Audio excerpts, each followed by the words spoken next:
Hey everyone, in this video, I'm going to show you how to pass Arena 9 in Clash Royale. Let's get started.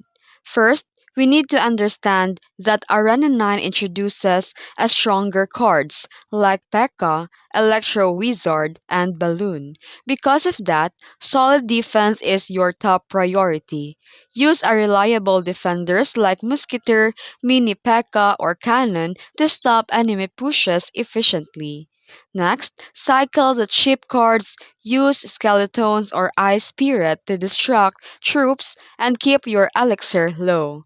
Always defend in the center when possible to pull tanks and reduce the damage. You can use the spells like Fireball or Zap to clear the swarms and weaken support troops behind the tanks.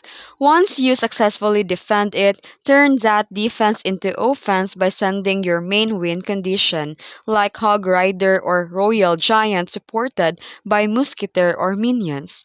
Apply pressure in both lanes to force your opponent to split their defense, keep your track of their cards, and predict the next move to stay one step ahead. And finally, stay patient early game. Punish mistakes mid game and finish strong by combining your win condition, support troops, and spells to take down the tower and secure the win in Arena 9. And that's it. If this video helped you, don't forget to like and subscribe for more tutorials. Thanks for watching.